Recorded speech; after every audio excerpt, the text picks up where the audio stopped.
Hey guys, tonight we unravel a tale that begins in total darkness. No sun, no moon, not even a stray lightning bolt to keep you company. You're floating in primordial chaos, a void of deafening silence and swirling black. Then, something stirs. First comes Gaia, the earth, vast and nurturing. Then Uranus, the sky, pressing down from above. They're not just elements, they're gods with messy love lives and cosmic grudges. You're witnessing the universe being born out of wild, raw imagination. So, before you get comfortable, take a moment to like the video and subscribe, but only if you genuinely enjoy what I do here. Also, pop into the comments and tell me where you're tuning in from and what time it is there. I love seeing the global night owls roll in. Now, dim the lights, maybe turn on a fan for that soft background hum, and let's ease into tonight's journey together. You tread softly as Gaia stretches her roots and Uranus pulls the sky taut above her. Their union gives rise to the first generation of divine children, massive, ancient beings who would make Marvel villains cry for their mommies. Among them are the 12 Titans, powerful, prideful, and already plotting. Then there's Tartarus, the yawning abyss below. Think of it as the original underworld, only worse. If you drop your iPhone down there, don't expect it back. This dark pit becomes a holding cell for the enemies of the gods, a role it clings to for millennia. You watch as Gaia and Uranus squabble, like cosmic boomers. Uranus, a real tyrant, imprisons their children, burying them within Gaia's womb. Ouch! Gaia, fed up, hands her son Cronus a sickle and whispers, "Time to cut ties." Literally. And just like that, Cronus slashes Uranus's power, casting him down, in an act of brutal independence that makes Oedipal drama look tame. That moment births the next stage of chaos. From Uranus's wounded flesh spills out more divine creatures, furies, giants, and a goddess named Aphrodite who apparently rises from sea foam and severed parts. Mythology does not do subtle.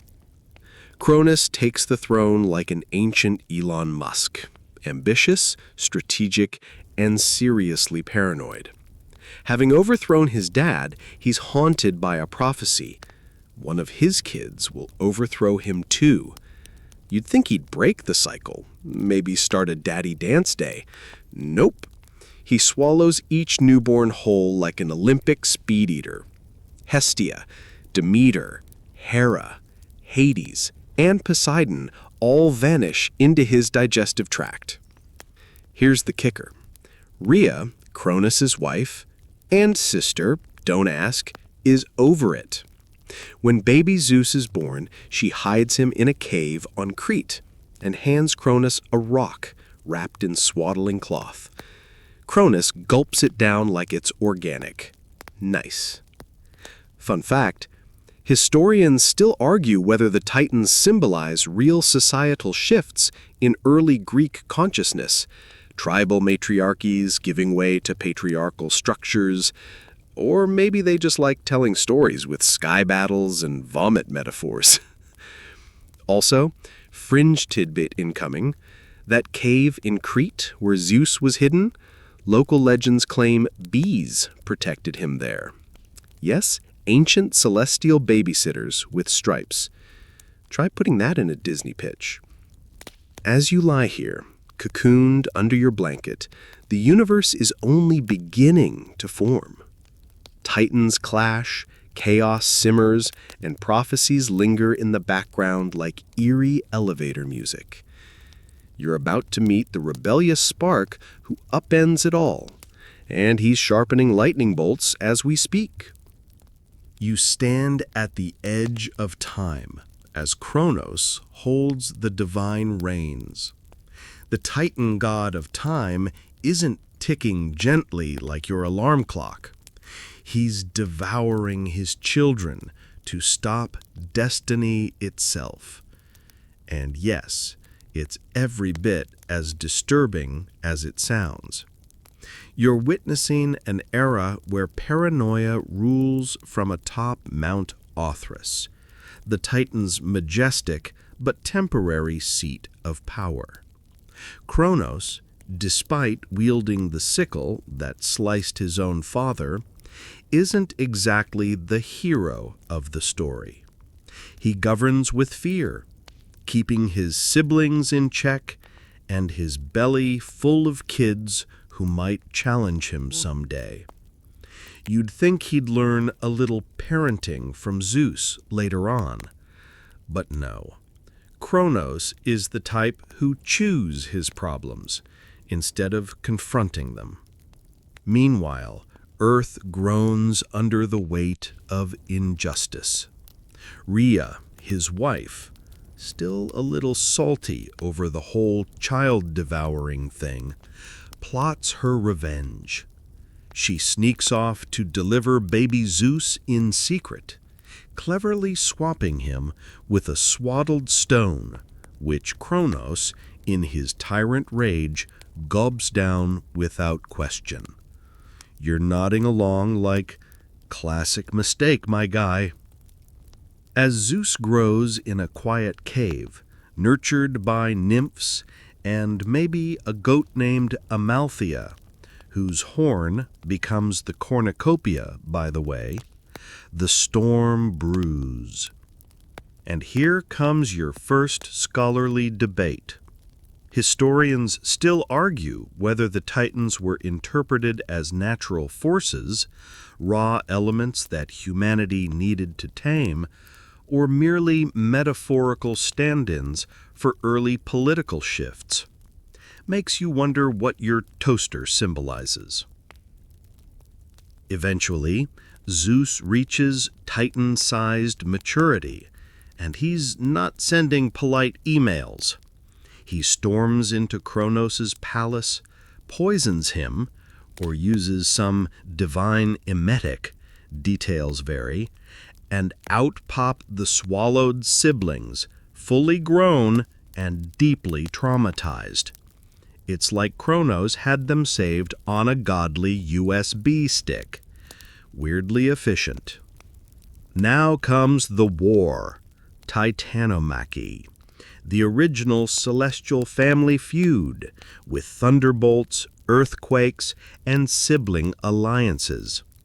You stand among the battlefield as Zeus, Poseidon, Hades, and the newly released deities rally against the old guard.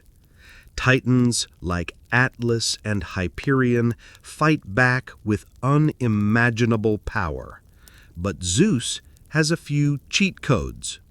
The 100-handed Hecatonchires and one-eyed Cyclops, all imprisoned in Tartarus, whom he frees in exchange for loyalty and devastating firepower.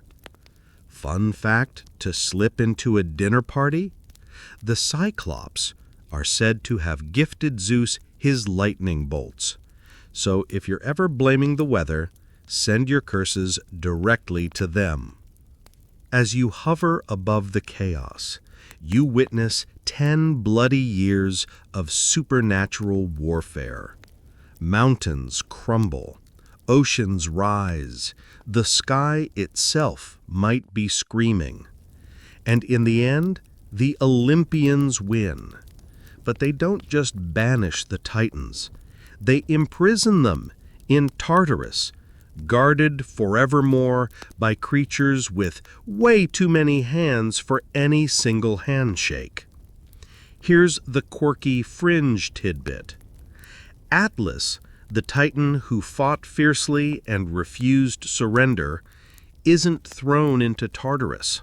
Nope, he's punished by being forced to hold up the sky. Not the earth. That old myth is a misquote. The man stuck in eternal shrug mode with the entire heavens on his shoulders. You've probably had Mondays like that. Now Olympus starts to glitter on the horizon. You feel the breeze of a fresh beginning, but one born from betrayal, war, and cosmic indigestion. Zeus leads a new divine order, but keep that sickle close, because this throne, like all others, has a habit of toppling. You tiptoe deeper into the story as the dust of Titanomachy settles. Zeus now reigns, not just king of the sky, but master of everything sacred and scandalous above the earth. Olympus sprouts like a divine skyscraper, its cloud-wrapped halls filled with drama, decree, and family baggage that would make your group chats explode. Zeus isn't exactly a chill ruler. He's like that boss who's charming during meetings but throws lightning if his coffee's cold. Still, he's a game changer. With Cronus defeated and the Titans chained in Tartarus, Zeus reshuffles the cosmos. He slices creation into realms. The sky for himself, the sea for Poseidon, who's always salty, literally and figuratively, and Hades, who draws the short straw and never stops sulking. Meanwhile, Olympus fills with new gods and fresh tension. Hera, Zeus's sister and wife, Mythology's family tree is basically spaghetti, steps into her role with regality and revenge issues. You watch her cast jealous spells, sabotage Zeus's flings, and turn mortals into animals just because she can. Romantic counseling wasn't a thing back then. Hades builds his emo paradise underground, accessorized with Styx, Cerberus, and those sad shades milling around like they've just been ghosted. Poseidon stirs tsunamis whenever mortals ignore him. And Zeus? He's populating the world with demigods faster than your favorite dating app can reload. Here's your mainstream history fact for the night. The idea of the three brothers ruling separate realms mirrors the early Greek concept of structured cosmology, each sphere of life managed by distinct divine forces. It's like ancient project management, but with immortals and mood swings. Fringe tidbit alert. A lesser-known myth claims Zeus once tried to eat Metis, his pregnant lover, fearing her child would overthrow him. He swallowed her whole, and later Athena popped out of his head. So yes, headaches can be productive. As you drift through the marble halls of Olympus, you start to notice a pattern. The gods aren't calm cosmic forces. They're emotionally messy, passive-aggressive powerhouses who hold grudges like they're Olympic events. And because humans worship them, they begin to play favorites. Mortals become pawns, lovers, victims, and sometimes heroes. Scholars still argue whether Zeus's rise reflects evolving Greek values, a transition from chaotic nature worship to a patriarchal order mirroring ancient kingship. Or maybe people just love a good lightning show. You sense the calm before the storm. Olympus isn't stable. It's a divine soap opera wrapped in mist. The gods are proud, their alliances are shaky, and someone always wants the throne. As you snuggle deeper into your blankets, Olympus buzzes above, humming with love, revenge, and the whisper of war. You've only just arrived, and the godly drama is only getting juicier.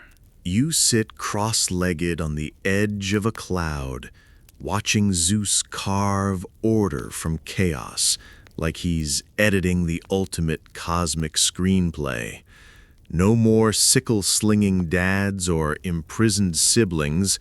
Now it's all golden thrones, flowing robes, and enough passive-aggressive divine drama to fill an entire season of reality TV. Zeus, freshly crowned as king of the gods, isn't exactly running a tight ship. He's charming, persuasive, and thunder-happy when someone steps out of line. Think CEO with a lightning bolt HR policy. Under his rule, Olympus becomes both a beacon of civilization and a powder keg of divine egos. You peek around the halls of power where Hera reigns as queen, but it's not all romance and dandelions. Hera is constantly on guard, swatting at Zeus's endless flirtations like they're divine mosquitoes. She turns rivals into cows, shout out to Io, freezes lovers in place, and casually drops curses like party favors. You can't help but feel the tension seeping through the marble columns. And here comes Poseidon, Zeus's grumpy brother with a salty attitude and an aquatic arsenal. He builds sea palaces and breeds monsters, also earthquakes, because he's extra like that. Meanwhile, Hades retreats to the underworld, grumbling over souls like a brooding landlord with no daylight exposure. The family expands. Athena bursts from Zeus's head, fully armored and unbothered. She's the goddess of wisdom, strategy, and turning Arachne into a spider for bragging too hard. You have to admire their commitment. A mainstream history insight for you? The Olympian pantheon reflects real cultural values in ancient Greece: order triumphing over chaos, familial hierarchy, and divine endorsement of political power. Rulers on earth often claimed Zeus's favor because nothing says legitimacy like "the thunder guy likes me." Fringe tidbit? There's a myth where Hephaestus, Olympus's blacksmith, is chucked off the mountain by Hera for being born too ugly. He survives the fall, lands in Lemnos, and builds prosthetic legs. That's right, ancient mythology had disability representation and some seriously bad parenting. Still, peace is tenuous. The gods constantly bicker, sabotage, and meddle in mortal affairs. Dionysus throws wine-fueled cult parties, Hermes steals cows as a baby, and Aphrodite turns heads and kingdoms upside down. Olympus hums with ambition, lust, and a subtle fear of rebellion, because the last regime change involved 10 years of fire and screaming. Historians still argue whether the Olympians represent psychological archetypes, the collective subconscious of the ancient Greeks, or maybe they just wanted a divine cast with relatable bad habits. You lean back as the clouds glow gold and thunder rolls quietly in the distance. Zeus rules for now, but power, like prophecy, doesn't stay loyal for long, and deep down, even gods know they can fall. You drift through wisps of divine mist as Olympus pulses with energy. Not the quiet hum of peace, but the crackling tension of godly mood swings. These immortals may reign over the cosmos, but they gossip, argue, and ghost each other like it's one long, messy group chat. Welcome to your soap opera in the sky. Here's Zeus, still king, still flinging thunderbolts and charm with equal ferocity. But you start to notice something. He's deeply flawed. He falls for mortals, lies to Hera, and occasionally turns into animals to sneak out of awkward situations. You watch as he morphs into a swan, a bull, even golden rain, because stalking has never been so sparkly. Hera, ever vigilant, isn't just sitting on a throne eating grapes. She's a strategic queen.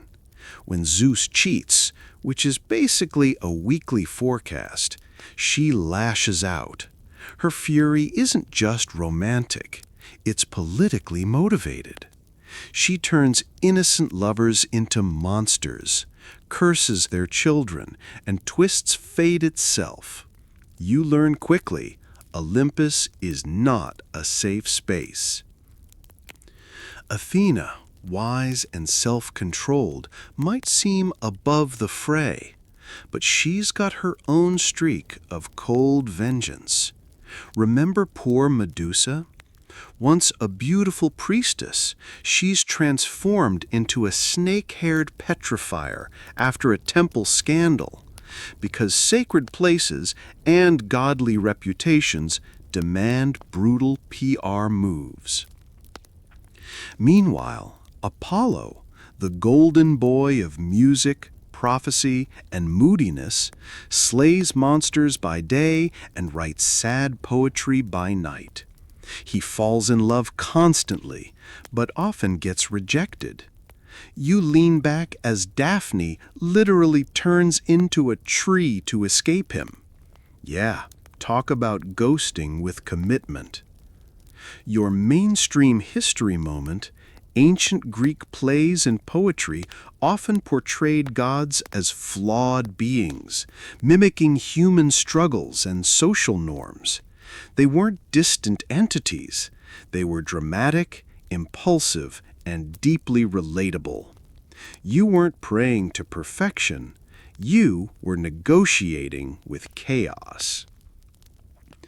A fringe tidbit for the trivia drawer: Artemis, goddess of the hunt and wilderness, once turned a man into a stag just for accidentally seeing her bathe. His own hounds devoured him. Moral? Don't peek. And maybe invest in curtains. Historians still argue whether these divine tantrums were reflections of social commentary, illustrating the unpredictability of nature, the instability of law, or just a very creative way of saying, life's tough, even the gods don't have it together. You snuggle under your covers as Olympus breathes above, brilliant, dysfunctional, and intoxicating. The gods may be immortal, but their flaws are painfully human. Every thunderclap, every curse, every awkward seduction reminds you being perfect was never the point. And tomorrow, mortals are about to step into the narrative. Brace yourself. You sit beside Athena's polished armor, squinting into the golden glow that spills from her shield. Olympus may shimmer with eternal light, but don't mistake radiance for warmth. Here, every gift from the gods drips with double meaning. Blessings tangled in riddles, protections wrapped in punishment. You're about to learn how the divine hand gives and sometimes snatches back. Athena, razor sharp and battle ready, leans into your thoughts. She gifts mortals wisdom, crafts, and military strategy, ideal for war councils and sewing circles. But when Arachne boasts about her weaving skills, Athena doesn't post a humble retweet. Instead, she turns her into a spider. Lesson learned: stay humble or get 8 legs. Then there's Apollo, radiant as a summer dawn, strumming his lyre and flinging truths like glitter. He bestows prophecy through the oracle of Delphi, speaking in riddles no one fully understands. Still, kings line up hoping for clarity, while you're stuck wondering if the cryptic horoscope means victory or total disaster. Historians still argue whether the oracle's ambiguity was divine mystery or political dodgeball. Fun fact: the Pythia, Apollo's priestess at Delphi, likely inhaled intoxicating gases from beneath the temple floor, meaning the sacred predictions came with a side of wooziness. Ancient spiritual guidance, BYO fan, and plenty of ventilation. Hera, meanwhile, hands out fertility if you don't cross her first. She helps women in childbirth, yes, but also delays labor if she's holding a grudge. You watch mortals beg for relief under altars of scented oils and trembling candlelight. Divine mercy isn't guaranteed. It's a moody, weather-dependent affair. Poseidon's gifts roll in with sea foam and sarcasm. Sailors pray for smooth waters, sacrificing bulls to calm his mood. Sometimes he blesses them with favorable winds, other times shipwrecks and sea monsters. You learn quickly ocean deities don't do refunds.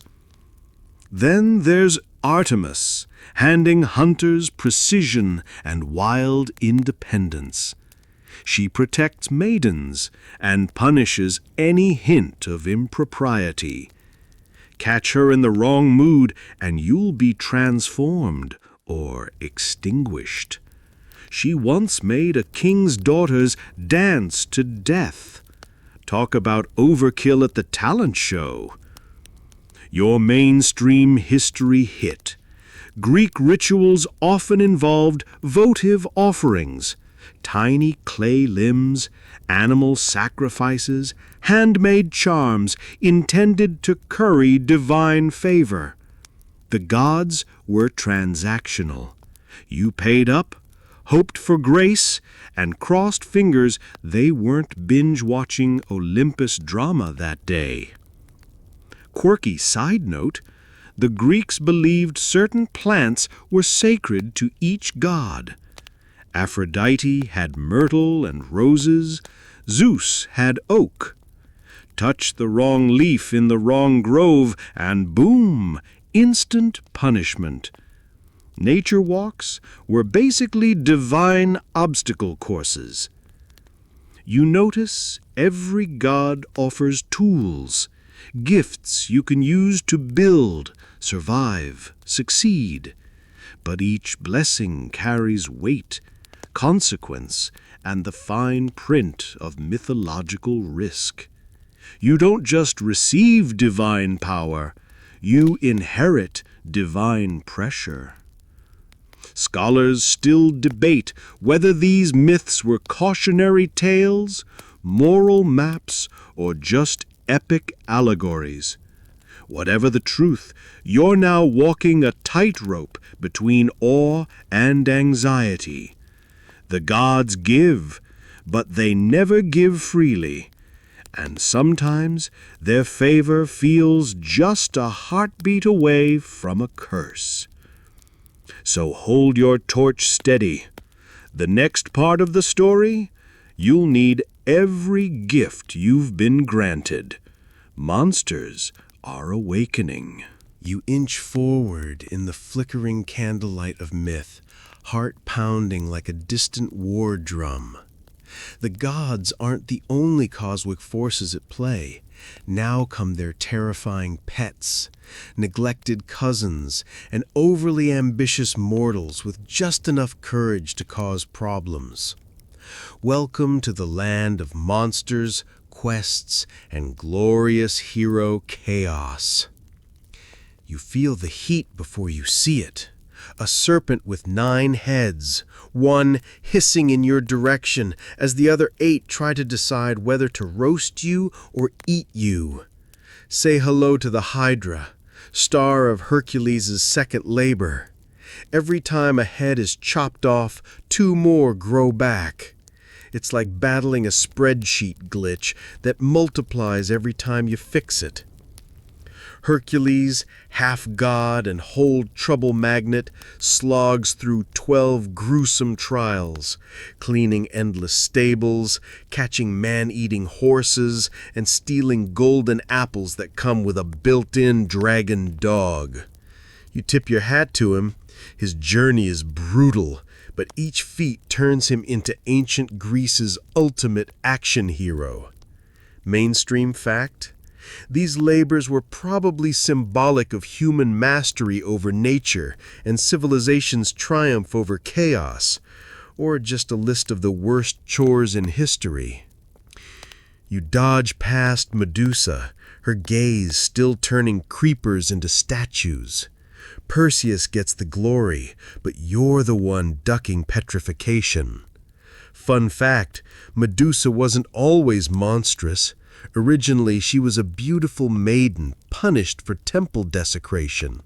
Scholars still debate whether her transformation was victim-blaming or feminist folklore wrapped in snakes. Over the hills, you stumble into Jason's world, sailing the Argo with a crew of demigod frat bros. They hunt for the Golden Fleece, a symbol of kingship wrapped in aggressive sheep. Along the way, they deal with harpies, clashing rocks, and a love story with Medea that ends with, well, let's just say therapy wasn't invented yet. Quirky trivia for your bedtime arsenal. Some Greeks believed Pegasus was born from Medusa's severed neck when Perseus chopped it off. You'd think something so majestic wouldn't have such a violent origin, but mythology loves a dramatic entrance. These heroes aren't perfect. Achilles throws tantrums in the Trojan War because someone stole his war trophy/girlfriend. Odysseus takes 10 years to get home, gets distracted by nymphs, and blinds a cyclops with wine and a sharp stick. Basically ancient frat tactics. You crawl alongside him as he escapes sirens, cannibals, and Poseidon's endless wrath. But in the end, he makes it back, not because he's lucky, but because he's clever and stubborn beyond belief. Historians still argue whether these epic quests were political allegories, religious instruction, or the ancient world's version of blockbuster entertainment. The common thread? Risk, transformation, and one very annoying prophecy. You grasp that myths were more than bedtime stories. They taught bravery, resilience, and how not to anger sea gods. Monsters aren't just threats, they're tests. And heroes, they bleed, cry, mess up, and win anyway. You roll onto your side, eyes heavy but imagination racing. The torch of legend flickers beside you. Next up, why spring blooms, why voices echo, and why love hurts even when gods approve. You slide into the sun-dappled folds of myth, where stories aren't just entertainment, they're blueprints for how ancient people understood the wild, confusing world around them. You start seeing gods not only as dramatic immortals, but as cosmic explainers. Why does thunder strike? Zeus stubbed his toe. Why does a flower bloom? Someone got heartbroken, obviously. You feel the chill of winter creeping in, everything wilting, darkness stretching its fingers over the land. And then, suddenly, Persephone returns. Flowers bloom again, warmth floods back. That's because Hades, her pouty underworld husband, lets her visit her mother Demeter. Their tragic custody arrangement is the ancient Greek explanation for the seasons. Modern weather forecasts could never. Wander into the mountains and listen closely. Echoes chase your voice. That's Echo, a nymph punished by Hera for covering Zeus's romantic tracks. She could only repeat words others said, like an awkward walkie-talkie. Her heartbreak over Narcissus, a guy so in love with himself he drowns in his own reflection, ends with her voice trapped in the hills. You repeat her sadness without even realizing. Here's your mainstream history hit. Myth was the science of antiquity.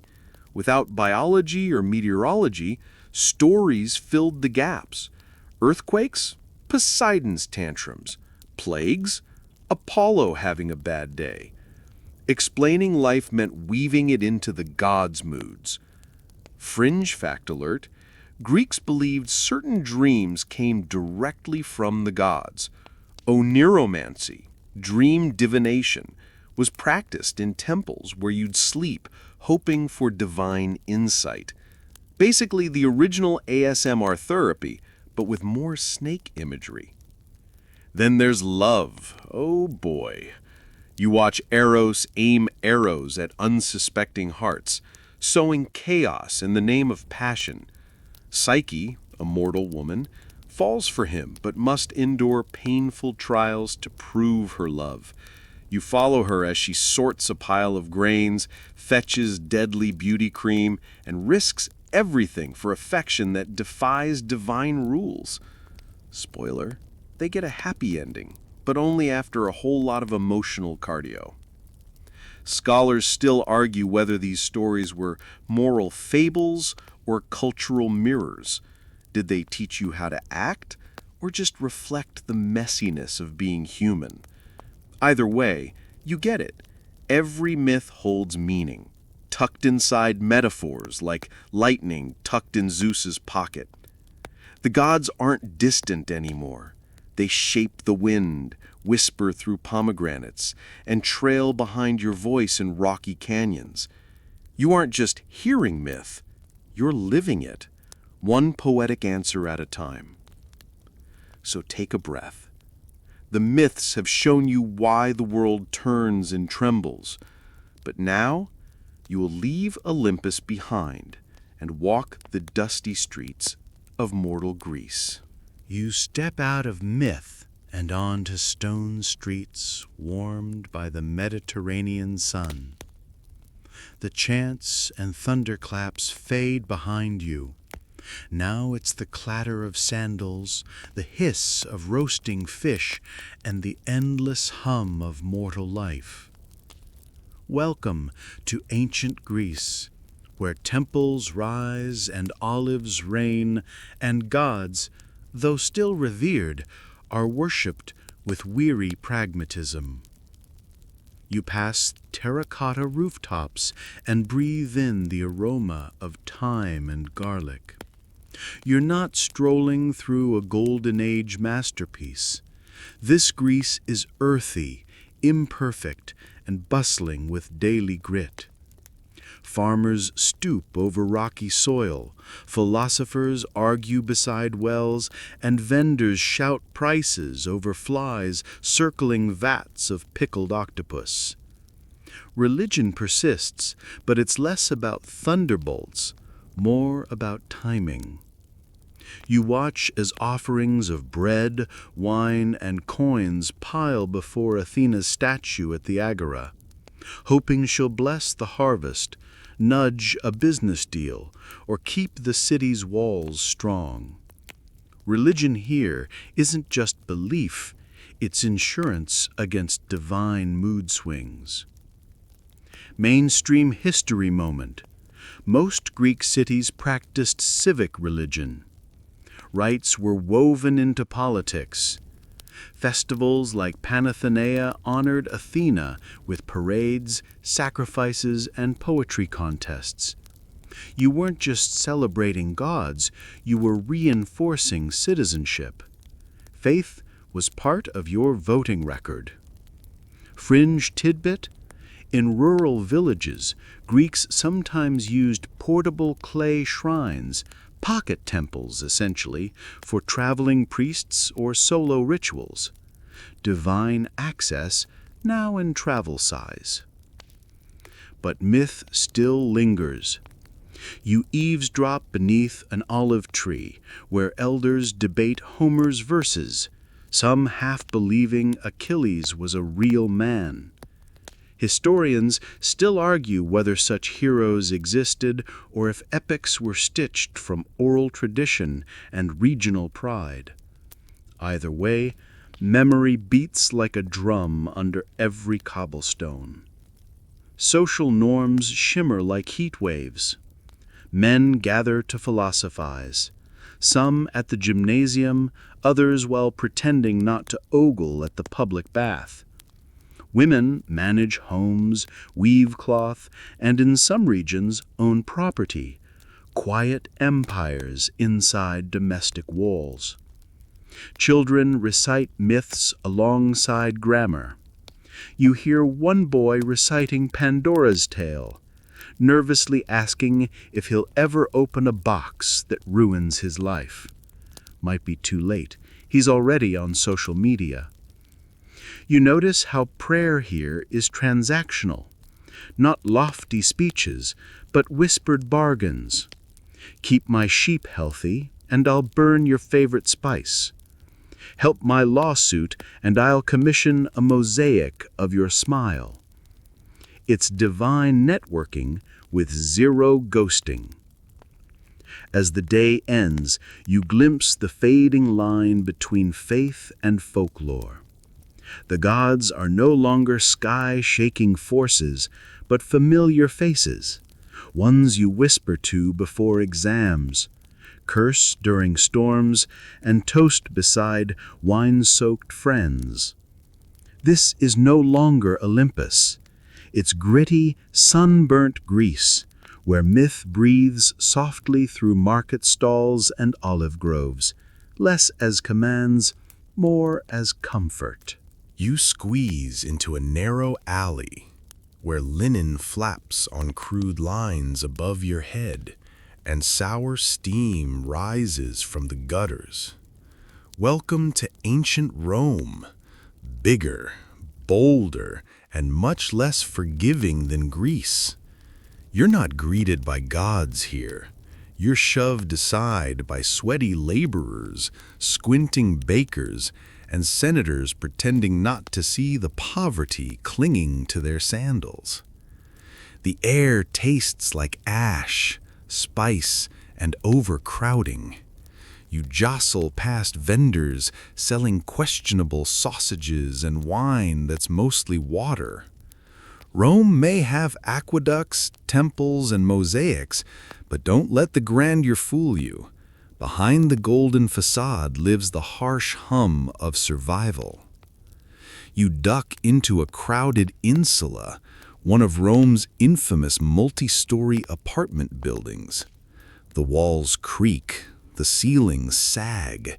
Your neighbor just sneezed, and now you're fairly sure his germs are colonizing your pillow. These structures are poorly built, stacked like stone Jenga towers waiting to collapse.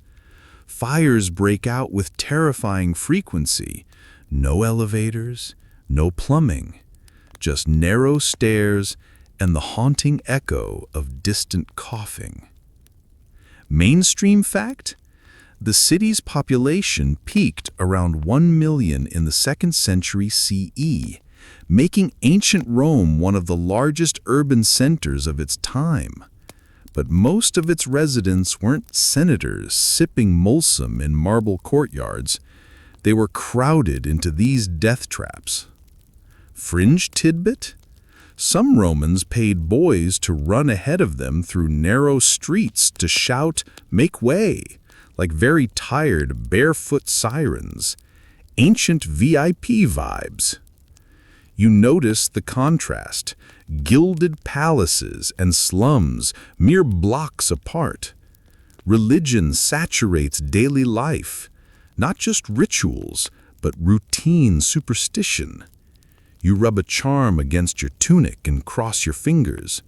Jupiter, Juno, Mars, and the whole gang have been absorbed and rebranded from Greek mythology, now acting as political mascots and neighborhood deities. Temples are everywhere, from major monuments to cramped alcoves wedged into street corners. You watch a merchant mumble a plea to Mercury before swindling a tourist. Belief isn't just for the pious, it's survival. If you're lucky, the gods won't notice you. If you're unlucky, they'll notice too much. Historians still argue whether Roman religion was genuinely spiritual or just state-sponsored theater, a way to keep citizens obedient and the emperor divinely endorsed. You dodge a cart and press forward. Children shriek over a game of tabula while their mothers haggle over bruised fruit. The market is alive with tension. One eye on the purse, one eye on the sky. A single unlucky storm could flood this entire district, dragging produce, coins, and maybe a few unlucky pets down the drain. You feel the pulse of ancient Rome, not in the statues or scrolls, but in the daily grind of its forgotten majority. There are no myths here to protect you, just luck, wit, and the slim hope that tomorrow might be better. You climb a twisted wooden staircase, one hand skimming a soot-streaked wall, and the air grows thick, like damp cloth soaked in mildew and fried fish. This is your new reality, the Roman insulae, multi-story apartment blocks jammed so tightly together the sun has to squeeze in sideways. Welcome to the dizzying heights of poverty, where the floors creak like they're whispering threats. Above you, chamber pots slosh dangerously on ledges. Children toss pebbles down stairwells just to hear how far they fall. You tiptoe past open doors where families sleep six to a room, and every cough echoes down the corridors like a warning. These insulae weren't built to last, and many didn't. Fires, collapses, and infestations were common. You're basically living in a vertical tinderbox held together by curses and cheap mortar. Mainstream fact: Roman insulae housed most of the city's population, often 5-6 stories high, with the higher floors cheaper due to fire risk and lack of water. Rich folk lived near the ground, close to escape. Quirky tidbit: some landlords built fake walls inside these apartments to reduce taxes. Space was taxed, not illusion. Ancient real estate scams, anyone? You peek inside a room where a family boils grain in a cracked pot. Dinner smells like desperation. They're lucky to have grain at all. Most poor Romans lived on bread, olives, and whatever scraps their coin could fetch. Meat? Rare. Wine? Watered down. Fresh vegetables? Seasonal and unpredictable. You hear your neighbor's entire life through the wall. Arguments, lullabies, sneezes. Privacy's a myth. You flinch as another board creaks. Was that the ceiling or your sanity? Either way, you promise yourself you'll sleep light. Religion still flickers in these cramped quarters. Many shrines cling to niches in plaster. Small clay figures of household gods, Laris and Penates, guard pantries and corners like tired little sentinels. A mother whispers a blessing before bed, hoping her roof stays intact overnight. It's the ancient Roman version of "don't jinx it." Historians still debate whether the average insulae resident saw themselves as Roman citizens or disposable labor. Their records are sparse, their names mostly lost, their stories written between cracked walls and shared dreams. You descend a flight of stairs only to bump into a man collecting water in a bucket. There's no plumbing above the second floor, so tenants hustle down daily.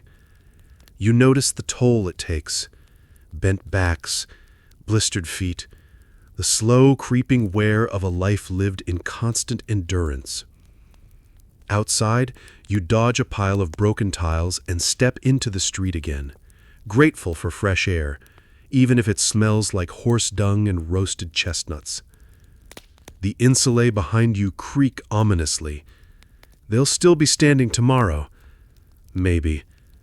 But for now, you walk away, heart heavy, feet sore. Even in the shadow of marble palaces, Rome's heart beats in these fragile towers, where gods shrink to pocket-sized hopes, and survival is the only worship that truly matters. You shuffle past a bakery's back alley, eyeing loaves that look like they lost a fight with a brick. Breakfast in ancient Rome? Not exactly gourmet. For most, it's stale bread dunked in wine or maybe a smear of lard if you're lucky. You grab a hunk and chew carefully. Nothing says good morning like a cracked tooth. Work starts early, especially if you're poor. You follow a laborer hauling amphorae while muttering curses to no one in particular. Jobs are often unstable and humiliating. Street cleaners, porters, and bone collectors compete in sweaty silence. Skilled work, blacksmithing, carpentry, offers better pay, but comes with its own dangers and injuries. There's no insurance. You break your leg, you're done. You pass a scribe who looks half asleep, scratching curses into wax tablets. His client wants revenge spelled perfectly. You peek at a vendor selling lead curse scrolls, ancient Yelp reviews, but meaner. Everyone's got something to complain about. Mainstream history alert: many Roman workers belonged to collegia, guild-like associations that offered a shred of security, social perks, and a sense of identity. But for the poorest citizens, life was pure hustle, no safety net. Religion? Always watching. You skirt past a shrine to Janus, god of beginnings, before entering a temple complex where priests chant, bless, and debate omens over sacrificial smoke. You're reminded how thoroughly religion infiltrates life here. Not just beliefs, but calendar, politics, even building permits. Want to open a shop? Better sacrifice first. Fringe tidbit: Romans used chicken entrails to predict the future. A sluggish liver, bad news. Chickens were less pets and more divine consultants, especially if they gobbled wheat with enthusiasm. Their eating habits could make or break a battle plan. At the local forum, a magistrate barks at a grocer who sold spoiled olives. "By Juno's nose," he swears, "I'll see you flogged." Justice here? Not blind, more like squinting with a purse in hand. The legal system favors the elite. Poor defendants rely on patronage, a rich sponsor who may help or demand loyalty for life. You catch a glimpse of someone praying quietly in a doorway, one hand on a wax figure. It's a private moment, away from priests and politics. Religion here isn't just civic, it's deeply personal. You ask the gods for health, rain, justice, or maybe just a better cut of bread. Historians still argue whether Roman spirituality was sincere or performative. Were people devoted or just hedging bets against bad luck? Probably both. Life is precarious, and the divine looms large. You sigh as the day ends. Your feet ache. Your stomach growls. You've worked, prayed, dodged vermin, and survived another rotation of Rome's relentless wheel. Tomorrow, maybe you'll get lucky. Maybe the gods will nod your way. Or maybe that pigeon overhead has other plans. You lower yourself into a pool carved from marble, the water steaming lightly beneath your fingers. It smells faintly of minerals, sweat, and lavender oil, a mix that somehow screams luxury and communal hygiene at the same time. Welcome to the Roman baths, where relaxation meets gossip and where a good soak can wash away more than grime. It scrubs status, ambition, and the illusion that all is well. You glance around. Senators mingle with scribes, freedmen chuckle beside slaves, and someone is aggressively plucking armpit hairs next to a mosaic of Neptune. Privacy is a myth here. The baths are public, affordable, and extremely social. You hear investment deals being whispered, poetry being recited, and one guy bragging about how many figs he ate. Mainstream fact? Romans built more than 900 baths in the city by the empire's peak. They were feats of engineering, fueled by aqueducts that could move water across mountains and valleys, all powered by the gravity gods, apparently. But don't get too comfortable. Disease lurks beneath the tiles. The warmth fosters bacteria. And hygiene? Well, let's just say soap hadn't hit its golden age. You spot a strigil, those curved metal scrapers used to remove oil and dirt after a massage. It works great if you don't mind sharing germs with 6 other people. Fringe tidbit? Some wealthier Romans used powdered mouse brains for skin treatments. No, seriously, ancient dermatology had bold vibes. You dry off and follow a trickle of warm water to the aqueduct that feeds this oasis. It stretches like a stone river across hills, defying gravity and logic. You marvel at its arches, its stubborn grace. The aqueduct is Rome's pride, delivering water to fountains, latrines, kitchens, and more. You feel the hum of civilization, plumbing, public infrastructure, an empire woven together by stone and pressure. Outside, carts creak under sacks of grain. You pass one distribution site where citizens queue for their anona, the grain dole handed out by the state. It's lifeline stuff. Bread is life, and hunger is rebellion. The poor count on it, even as quality varies wildly, and black market wheat circulates with shady middlemen yelling about price hikes. You watch a woman receive her weekly grain ration. She's stoic, her children clinging to her tunic. It's not gratitude on her face, it's exhausted relief. The empire feeds its people, yes, but always with strings attached. Propaganda, loyalty, silence. Historians still argue whether Roman public services were genuine attempts at equality or strategic placation. Keep the masses fed, keep them quiet. The grain dole ensured survival, but did little to shift the power balance. As you walk away from the bustling bathhouse and the breadlines, you realize something chilling. The very aqueducts and pools that sustain life also enable the illusion of fairness. They're gifts, marbled, impressive, indispensable, but they serve an empire built on hierarchy. And beneath that shimmering surface, the poor remain vulnerable. The walls may be grand, the water might flow, But disease spreads, malnutrition lingers, and the violence of poverty whispers beneath every Roman archway. You stand before a columned courthouse as stone-faced judges shuffle parchments, their togas rustling like dry leaves. The architecture screams order, but the courtroom whispers imbalance. This isn't justice blindfolded. It's justice peeking through one eye, checking who's wearing gold rings or clutching the fattest bribe. You sit in on a trial. The plaintiff, a potter, accuses his landlord of extortion. He stammers through his statement, hoping his words outweigh his lack of status.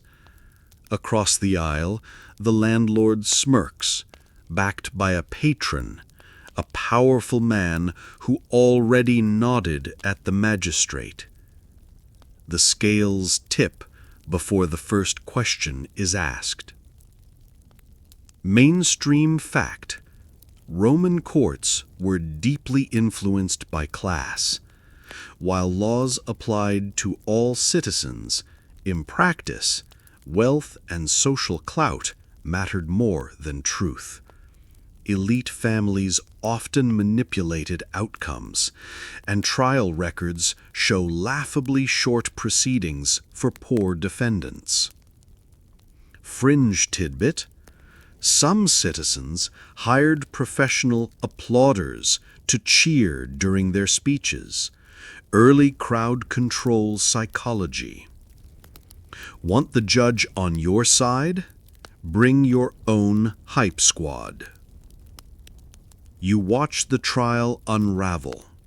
The plaintiff's argument, though sound, is dismissed. The judge mutters something about insufficient standing, and the landlord walks free. Outside, the potter drops to the curb, not angry, just resigned. Justice isn't for people like him. It's a luxury he can't afford. Laws exist. They're carved into tablets, debated in forums, and upheld in scrolls. But for the poor, they're like distant stars, beautiful but unreachable. You learn quickly that legality in Rome is less about fairness, more about navigation. Know who to bribe, what loopholes to exploit, and which god to invoke at the right moment. You pass a notice board where legal decisions are posted in Latin so dense it could be used as insulation. Most citizens can't read it. They rely on word of mouth and hope. You hear whispers: if I win my case, I'll sacrifice a chicken. If the judge frowns, I'll leave town. Faith and fear dance beneath every statute. You pause at a street corner philosopher, muttering, "Justice belongs to the loudest." Historians still argue whether Roman law was progressive in theory or oppressive in reality. Some praise its structure, others highlight its cracks. The difference between codified equality and actual application. Back at the courthouse, you spot a slave boy caught stealing bread. No trial, just flogging. His sobs echo against cold marble. You clench your fists. Rule of law? More like rule of convenience. You realize Rome's greatness wasn't built on fairness. It was built on hierarchy, spectacle, and selective protection. Courts exist to show order, but justice? That's reserved for those who can afford its performance. As you step away from the legal Colosseum, you feel the invisible chains tighten, not around your wrists, but your wallet, your surname, your role in society. Rome doesn't need bars. Its laws are barriers enough. You grip the rusted handle of a cart filled with rubble, your final act before the sun dips behind Rome's fractured skyline. These aren't the moments carved into statues or sung in triumphant epics. These are the quiet struggles, the endurance that built empires and vanished into the dust. You see them everywhere now. Bricklayers patching collapsed walls with muddy fists, street sweepers humming lullabies to forgotten gods, mothers trading figs for candles in alleyway markets. These people, the vast anonymous heartbeat of Rome, breathe history without ever being written into it. You walk among them, their footprints pressed into the worn stone beneath your own. One man gestures to his blistered hands and says, "They'll never carve us in marble." And he's right. Marble was for emperors. Sweat was for the rest. Mainstream fact, Rome's infrastructure, its baths, roads, aqueducts, wasn't maintained by senators or generals, but by laborers, slaves, and freedmen whose names rarely appear in records. The true architects of stability? Hidden in census scrolls and graffiti. Fringe tidbit: ancient graffiti in Pompeii records a baker boasting about bread quality, and one customer angrily correcting him. The poor had voices, just few ears to listen. Historians still argue whether Rome's glory was ever truly equitable, whether citizenship had teeth, or was just another coin to toss. Most agree grandeur stood on the backs of those who got no statues, no verses, no mentions. You stand in the middle of a broken fountain, worn smooth by decades of knees and prayers. Coins glimmer in its basin, wishes from the unrecorded. One coin reads, faintly scratched, "For a better meal next week." That wish is more honest than any epic. You glance around. No monuments rise for these lives. No busts bear their likeness. But without them, no triumphs would exist. No emperors, no temples, no myths. Just silence. You breathe it in. Not marble, not scrolls, but sweat, struggle, and echoes. Then you whisper thanks to those who bore burdens the world forgot. And as night falls over Rome, one torch flickers softly in their honor. You lie quietly now, the tumult of gods and empires fading into memory.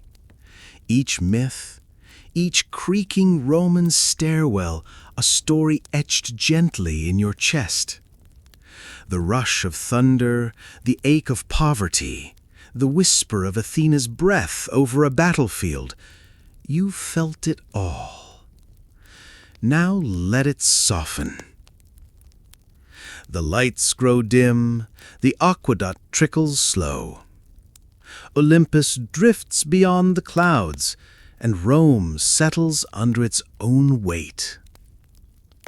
You've seen how gods dance, how mortals persevere, how the forgotten still carry greatness in their shadows. Let your breath match the quiet rhythm of ancient dust. No more battles tonight. No more labyrinths to escape. Just the memory of those who dared to explain the stars, build cities on stone, and dream beyond the firelight. Sleep well.